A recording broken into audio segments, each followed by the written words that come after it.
My wife was caught cheating with a coworker at a familiar hotel, so I made sure their affair was exposed and destroyed their careers. I am a country boy. My name is Vil Carson. I have an associate's degree in animal husbandry, and all I ever wanted was to have my own animal feed store and start a family. After finishing college, I married my high school sweetheart, Yanis. We grew up together, and she was the only girl I could imagine living with. She was pretty, brunette, and had a good body. Even after having 2 children, I was proud to have her as my wife and would do anything for her. Janice had a problem. She envied people who lived a luxurious life. She read the social pages in the newspaper and subscribed to all the magazines that covered beautiful people. When she went to the dentist's office, she would read car magazines and was familiar with all the luxury cars. She knew all the designers and was up to date on their clothing lines. She wanted to be someone else more than anything, and I could not provide that for her. I got a job in Omaha at a fancy feed store that catered to the wealthy clientele. This allowed us to be closer to the big city, and I could still work in what I loved. I liked my job, and I was good at it. I was able to treat clients in a special way, and the company rewarded my efforts by giving me a flexible schedule. Yanis liked living in the city more than in the country, and she was happy for a while. When she decided to work, we had to start taking the children to daycare, but they did not seem to mind.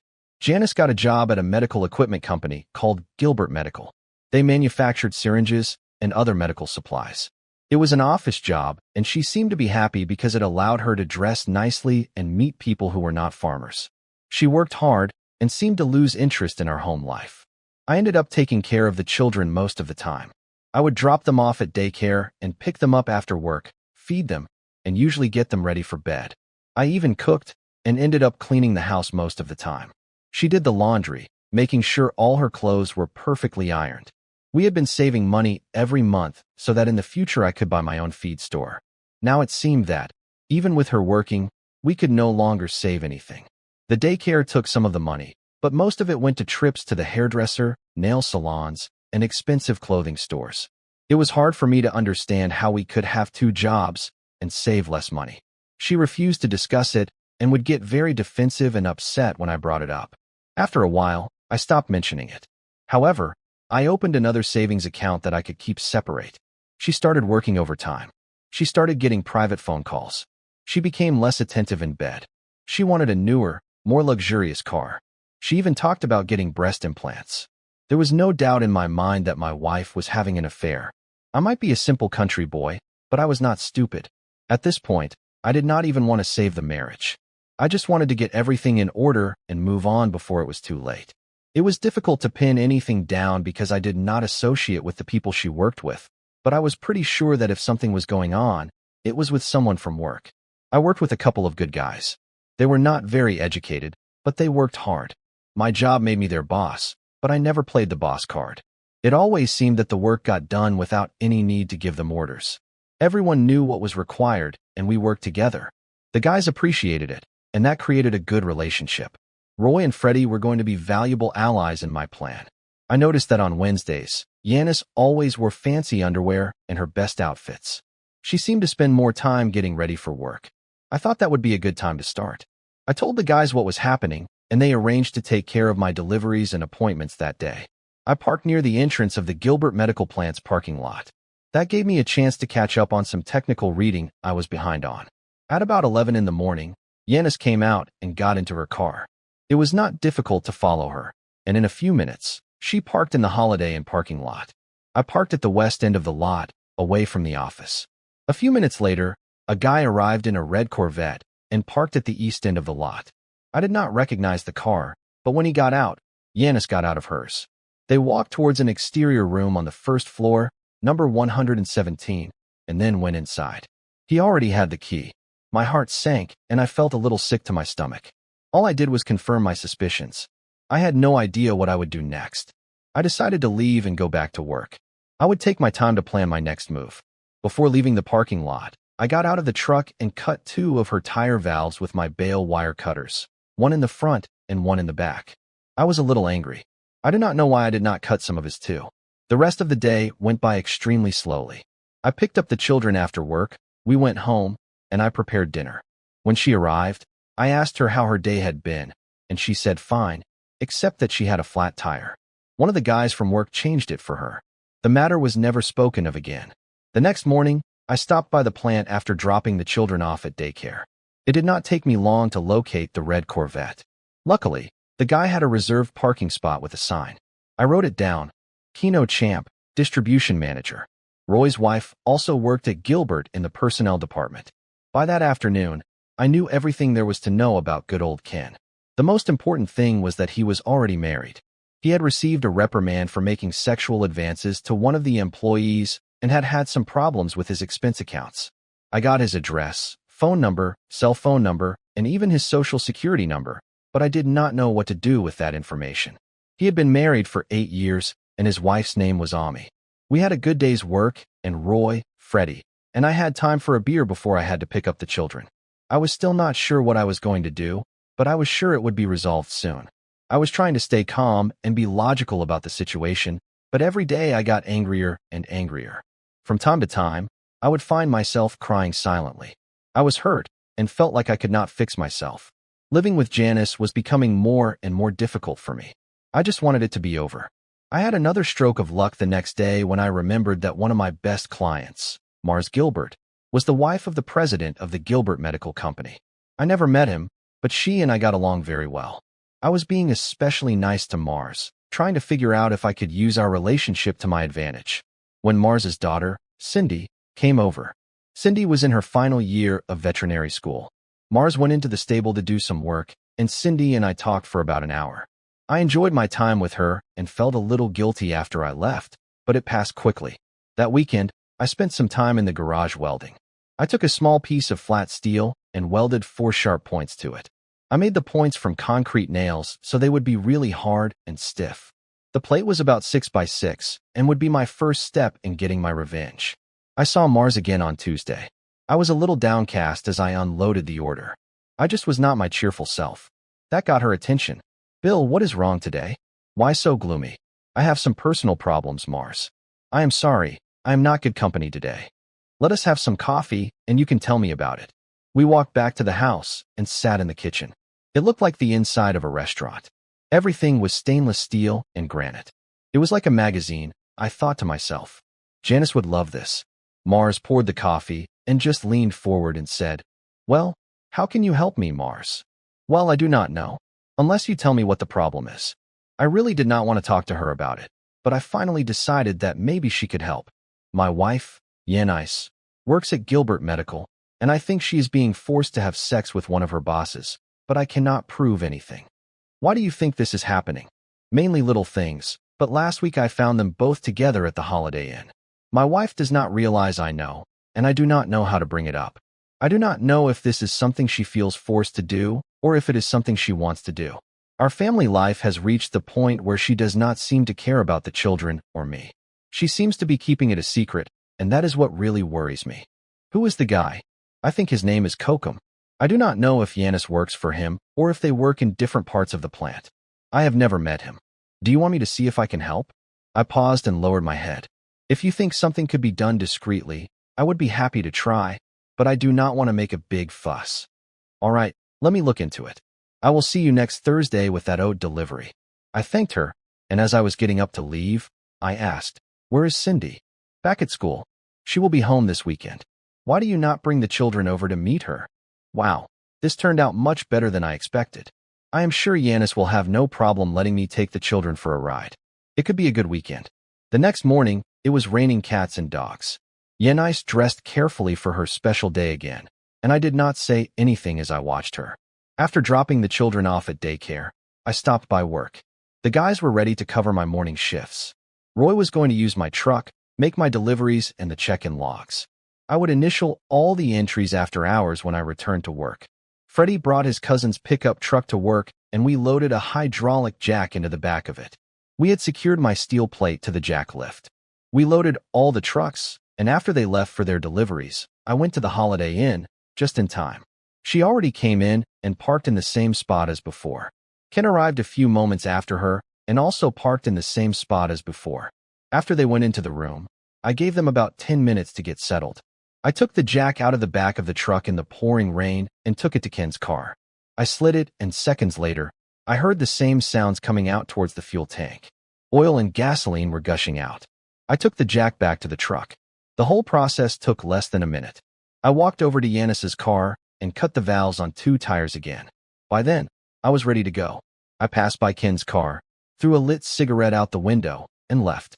In my rearview mirror, I saw the flames shoot up, and a few seconds later, I heard the explosion as I was leaving the parking lot.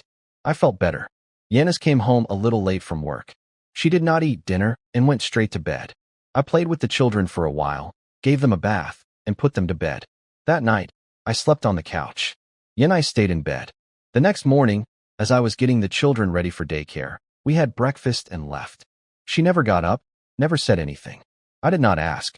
Her car was not in the driveway.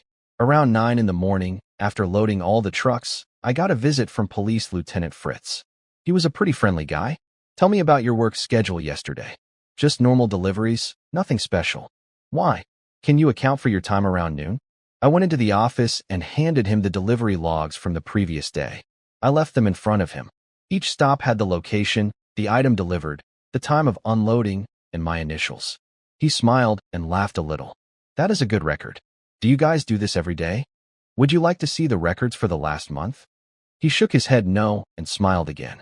I did not know if I should feel good or bad. Would you like to tell me what this is about? He seemed reluctant to go into detail, but finally opened up. There was a damaged car yesterday at the Holiday Inn in East Omaha, and we were trying to find out if anyone knew anything about it. Why me? Well, another car that was near the damaged one had 2 cut valves. The car belonged to your wife. We were wondering if it was a coincidence or not. First of all, I do not know what my wife's car was doing in the Holiday Inn parking lot. And second, what connection did she have with the damaged car? The damaged car belonged to a colleague she worked with. Apparently, they had a lunch meeting with some company clients at the hotel, and it all happened while they were having lunch. Did you talk to the people they had lunch with? No, they could not remember their names. Do you want to be honest with me, or are we going to play games all morning? He leaned back in his chair and smiled. Do you know a guy named Kokum? I have never met the man, and that is the honest truth. I believe you. He smiled again. I do not like getting into domestic disputes, and I hope I do not have to see you again. Here is my card. Call me before anything else happens, okay? He shook my hand. I am sorry for having to bring this to your attention. If I can do anything to help, let me know, okay? As he walked away, I said, thank you, but you did not really tell me anything. Put the pieces together. After work, when the children and I got home, Yanis's car was in the driveway. She was dressed casually and had dinner ready. She said she was not feeling well and had called in sick. She still did not say anything about what had happened the day before, so I did not bring it up. She went to bed early, and I took care of the children again and slept on the couch. She was up and about the next day, getting ready for work when I left with the children for daycare. After dropping them off, I stopped by the doctor's office and requested a checkup for sexually transmitted diseases. Work was normal for a Friday. When I got home, Yanis was there again. After dinner, I told her I was going to take the children to spend the next day at a farm of one of my clients. I asked her if she wanted to come, knowing full well that she would find a reason to refuse. She said she had some shopping she wanted to do, and I did not press further. I did not care if it was shopping or a date. The results were the same. Saturday with Cindy and the children at the Gilbert farm was great. We spent the whole day having fun. Mars made a big lunch for everyone, and I did not want it to end. Cindy loved the children, and they seemed to like her a lot too. Mr. Gilbert was not there, so I did not meet him yet. Mars did not say anything at all about our previous conversation, and it did not seem like Cindy was aware. I hated to have to go home, but eventually we had to. Yanis did not ask at all about our day. She just did not care. The children tried several times to tell her about all the things they did, but she ignored them. Eventually, they stopped trying. She asked why I no longer slept in the bed, and I explained that due to problems at work, I was tossing and turning and did not want to disturb her sleep. That was the last time she said anything about it. The next week was totally normal. I noticed on her special day that she did not make any special preparations, so I assumed that the day's appointment had been canceled. That was fine with me because I had a lot of work piled up. I stopped by to see a divorce lawyer I had heard about, and she gave me some brochures and information. I had some forms to fill out that looked interesting. Everything went back to normal until the next Wednesday. She started with a morning shower and then carefully did her hair. She had new, black, sexy underwear and a new perfume. It even looked like she had new shoes. I made sure that after dropping off the children, I stopped by the plant and checked her parking spot. A new Porsche Boxer was parked in her spot. I wrote down the license plate number and rushed back to work. The guys were as excited as I was about the new development. We rushed all the morning deliveries and forged the records again. I am sure John Fritz could see through this ruse, but we did it anyway. We had a long, free lunch. Roy continued with the deliveries. Freddie stopped by the pool supply store and got 2 large bottles of hydrochloric acid. I went to have lunch with John Fritz. John looked at me funny when I walked into his office with pulled pork sandwiches, chips, and a couple of sodas.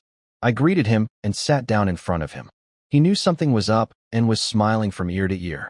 I said I thought we could have lunch together and he could catch me up on the car damage case. I had to figure out how to keep him busy for about 2 hours. It would be a long lunch.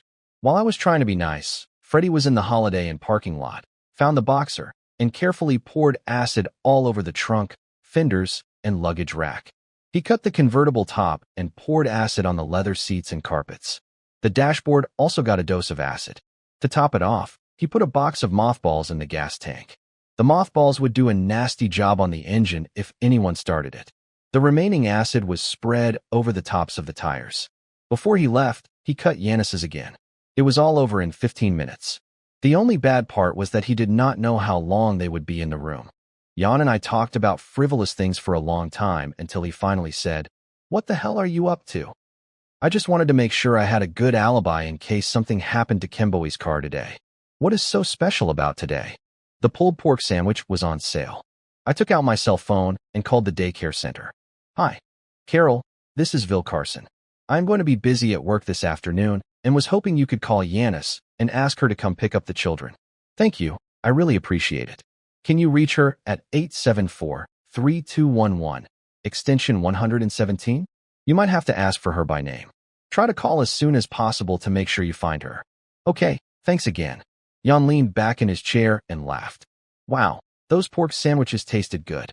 Everything was quiet for a while, and finally John said, "Do you think I should call Mr. Beauchamp and ask how his car is?" "Why would you want to do that? You would not happen to know where I can contact him, would you?" I gave him his cell phone number and the Holiday Inn room number, 117. Then I told him, "Take your pick." John put the phone on speaker and called the hotel number. After a few rings, Ken Beauchamp answered, breathing heavily. "Hello? Who is this?" "Mr. Beauchamp, this is Detective Fritz. I was calling to let you know that we still have no leads on who damaged your car." "Why are you calling here? How did you get this number?" "I am a cop, Mr. Beauchamp. Do you have a new car yet?" "Yes, I do. Why do you ask?" "I just wanted to make sure we did not have a repeat of the last incident." "Is the car with you now?" "Yes, it is in the parking lot." "Okay, let me check." We could hear Ken muttering in the background as he checked the parking lot through the window. There were some squeaks and a low moan. Then he came back to the phone. "Something does not look right. I will have to get dressed and go check. I will call you back." "Okay, but Mr. Beauchamp, why are you not dressed now?" "That is none of your business. I have to go." They both hung up. John looked at me and smiled. "Happy?" he asked. "Of course. Look, I have to get back to work. If you have any questions, call me, okay? Maybe we will have lunch again next week." "I hope not. This will have to end soon, before someone gets hurt." I went back to work. Roy had the records in perfect order and Freddie had disposed of the acid bottles where they would not be found. Tonight at home would be interesting. Janice had picked up the children but did not say anything and went to bed early again. John came to see me the next day. He explained all the damage done to the car and that Ken's insurance was pending since the Corvette incident. The car was a total loss. He had lost more than $6,000. Ken insisted that I had something to do with it, even after John told him that I was with him when it happened. Of course, John knew I had something to do with it, but he could not prove anything, and I do not think he wanted to. I do not know how Janice was fixing her tires. I never asked and no one volunteered. Since Janice had never been honest about the whole situation, I decided it was time to end this. My test for sexually transmitted diseases came back fine. I had completed the paperwork for the lawyer to start the divorce. I was planning to go to the Gilbert Ranch this weekend with the children, just in case Cindy was there. If not, we would spend the day with Mars. The only loose end was that I still did not have any proof of the extramarital sex. The weekend was fine. Cindy was there, the children were ecstatic, and we all had a great time again. We were like a family. I really missed it, and the children did too. Cindy still did not know anything about what was going on, but at least she did not ask. Before I left, Mars winked at me and said everything would be fine. They offered me a new position about 100 kilometers away. It was for more money, a better job, and the option to buy part of the business in a few years. It was perfect. The only negative point was that we would not be close to Cindy. The next Wednesday, Yanis did her dress-up thing again. I do not know what her boyfriend was using for a car, but she was definitely getting ready for another visit with him. I assumed they were still going to the same place. I would have to do something, but I had not really planned anything in advance. The guys and I were trying to figure out what to do when Mars Gilbert drove up. She motioned for me to come over and told me to get in the car. She did not say anything, but just drove to the plant, parked in the back, and we went in through a private entrance directly to Mr. Gilbert's office. Mars made the introductions, and his secretary brought us all coffee. We talked about trivial things for a while, and I finally said, "You brought me here for a reason." Mr. Gilbert laughed. "It is time to end this show. Mars has informed me about what is happening, and I did a little internal investigation.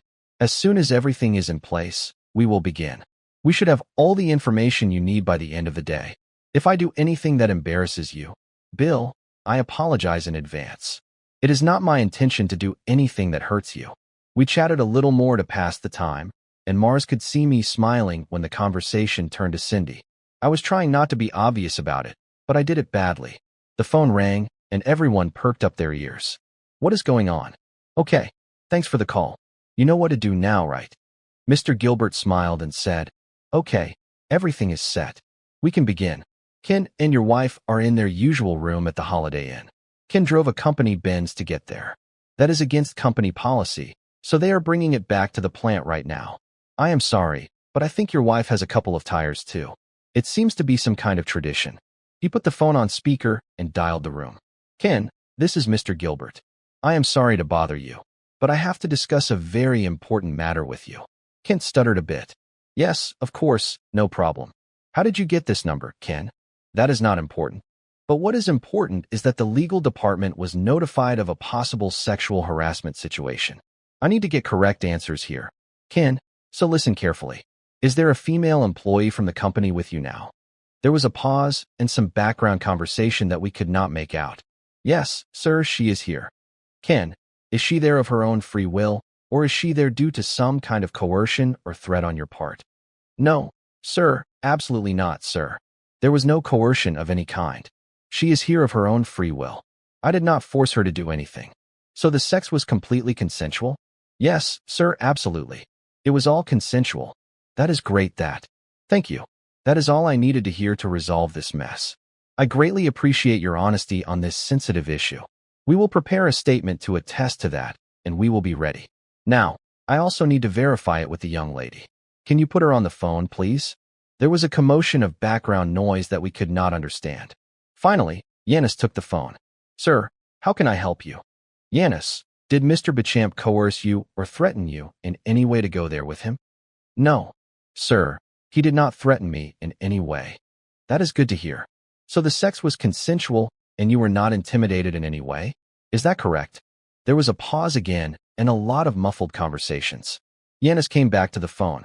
"Yes, sir, it was consensual." "That is good to hear. When you and Ken return to the plant, we will have the statements ready for you to sign. Can you put Ken on, please?" "Sir, how did you know my name?" "Do not worry about that. Yanis, it is not important." After Ken got back on the phone, Mr. Gilbert told him to return to the plant so they could sign the documents in the legal department. He hung up the phone and smiled. "Mars, why do you not take Bill to lunch and come back in a couple of hours? The lawyers should be finished by then, and we can all get back to normal in our lives." We had a great lunch. I had a hard time containing myself, but I just could not thank her enough. Finally, she made me promise that we would not talk about the issue or what was done ever again. She also made me promise not to say anything to Cindy about it. That was a good sign. I told Mars about my new job offer, and she was happy for the children and me. After lunch, we returned to the plant, and I picked up notarized copies of Ken and Yanis' statements.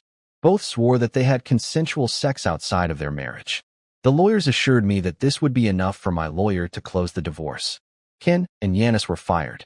Their personal belongings were packed before they arrived, and they were escorted out of the building.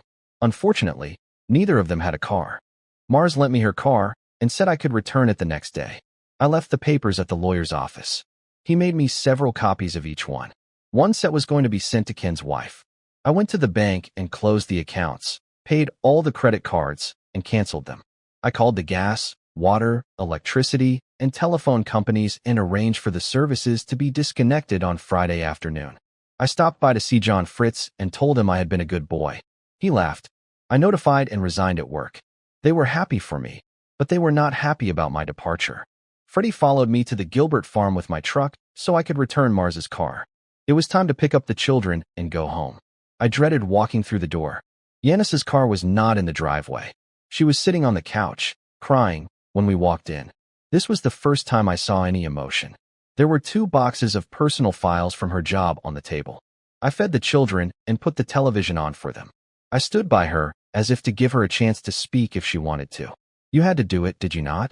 You just had to ruin everything in my life. Why the hell could you not just mind your own business? You had no justification for sticking your nose in mine. I was amazed. She still saw the whole situation as if it revolved around her. She did not care at all about the children or me. She gave no thought at all to Ken's wife, Ami, our family, our life, and our plans. They meant absolutely nothing to her. Her only concern was what she was doing at that moment. Nothing else mattered. I was relieved that I would not have to spend the rest of my life with her. I did not say anything. I went upstairs and took a shower. Later, while I was getting the children ready for bed, she came into the bedroom and closed the door. The next day, I took the children with me to work. I made sure there were no loose ends and that Roy and Freddie could maintain the system I had set up. We went to a few stores and picked up boxes for the move. I stopped by the Holiday Inn and Yanis's car was not there, so I assumed she had already repaired it. Fixing the flat tires must have put a good dent in her shopping budget over the last month. Yanis was not home when we arrived. We were just taking clothes and toys. I left everything else there for Yanis to take care of getting rid of. Of course, she did not know that the next day all the utilities would be disconnected. Damn, I was a cruel son of a bitch. As we were leaving the driveway, Yanis was parking. She just stood by her car and watched us drive down the street. I took the children to Chuck E. Cheese's and we spent the night in a motel. The next morning, I took the children to the daycare center. I gave Carol some cookies and party favors and told her it was the children's last day and I wanted them to enjoy it with their friends. Before I left, she took me aside. What happened with your wife last week? I did not want to ask, but since you are leaving, I am anxious to know. She was very upset when I called.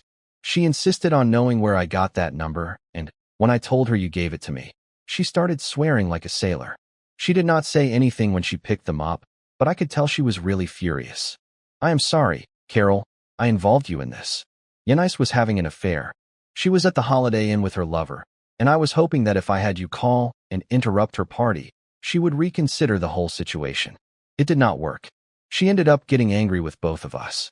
This afternoon I will serve her with the divorce papers, and the children and I will leave for a new job right after I pick them up. It was a low blow on my part, and I apologize for getting you involved. I went to see my divorce lawyer. I had everything ready. I would keep the children and Yanis would have visitation rights whenever she wanted. That seemed fine to me because I did not think she was interested in them anyway. Everything else was divided 50-50ths, but there was not much to split. There was no alimony, no child support, no cash settlements of any kind. I left her all the furniture, appliances, and household things. I really did not want them. She kept her car. I did not want it because it always had flat tires. All I had to do was serve the papers to Yanis. Unless she contested it, everything would be final in 3 months. A copy of the notarized statement from Ken and Yanis was attached to the divorce documents. A small side note the lawyer made indicated that the statements would be kept private if all terms of the divorce were agreed upon. There were no questions. The car was in the driveway, so I was sure she was home. I sat in the driveway for a long time. I had loved Yanis. She was the only girl I had ever been so close to. I thought our relationship was normal, and it did not even occur to me that I was not providing what she longed for.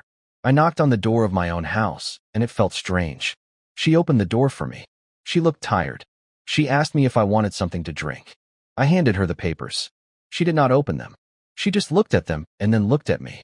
I looked at her and said, Why? I could not tell if she was angry or sad. After a few seconds, she finally opened up. He smelled like aftershave lotion. You smelled like fertilizer. He wore Armani suits, while you wore jeans. He ate lobster and steaks, while you ate ribs and burgers. He had a London fog coat, while you had a Carhartt. He drove a luxury car, while you drove a pickup truck. He had well-manicured nails, while yours were always dirty. He had a real job, and you were still just a farm boy. Is this enough for you? I can go on all day if you want. I was hoping for a life you could not give me. I am so sorry, Bill. I married you for the wrong reasons. I saw you as a means to get away from my parents and did not think far enough into the future. I am sorry I had my children. I know that sounds terrible, but I do not seem to have a maternal instinct. I was hoping that by finding someone who could fill the gaps in my dreams, I would feel satisfied, but it only made me feel less satisfied with my current situation. I am sorry I cheated on you. I am sorry I was a bad mother to my children. However, I am not sorry for chasing my dreams and seeking something better. And what about his wife? And what about your husband? And what about your children? And what about your family? Her demeanor seemed to change immediately. My questions angered her, and she no longer seemed to be sorry for her actions. I do not care about any of that. It is my turn. I want to live the life I always dreamed of. A farmer husband and two snotty-faced, dirty-faced kids do not do anything to help me get there. I have your damn papers. Now just leave so I can get on with my life. Well, that made things easy. I just turned around and left. When I picked up the children, Carol said to let her know if I needed her to make any more phone calls. The divorce was finalized in 3 months. I never heard from Yanis. The lawyer said everything went as planned. My new job was great. However, I missed the opportunity to buy the business. Someone else got it, along with a prime piece of land attached. My boss said they were going to turn it into some kind of horse farm. My job was secure, but my chance to have my own place suffered a setback. 2 weeks later, they started construction next to the feed store. We were all trying to guess what was being built, and finally, one of the guys asked the site engineer. It was a large animal veterinary clinic. I thought that was interesting, but I dismissed it as wishful thinking. They built the entire building in less than 60 days. The new owner was going to show up on Saturday. The children and I stopped by on our way to lunch. I was a little curious. Suddenly, both children started shouting, "Cindy! Cindy!" There she was, looking better than ever. Mars was with her. Cindy had gotten her veterinary degree and wanted to raise show horses while running a large animal clinic. She was showing the children the new building while Mars and I talked. We all went to lunch together, and Cindy told us she was also building a new house on the property so she could be close to her work. The children and I smiled from ear to ear all the way home that night. 5 years later, Cindy was raising beautiful horses. Her clinic was a great success, and I had just opened my 6th feed store. The children had 2 little sisters whom they adored. My mother-in-law, Mars, and Mr. Gilbert came every weekend. I never knew what his name was. Janice never came to visit the children. Not knowing the name of his father-in-law was a very funny touch to a story that ends very happily for the protagonist. Not only did he get rid of his ex-wife, who was very superficial, but he found someone with his same preferences and with a simpler way of looking at life. It could not have ended better for him. Let us hope that Janice's car was able to solve the problem with its tires. That seemed very serious.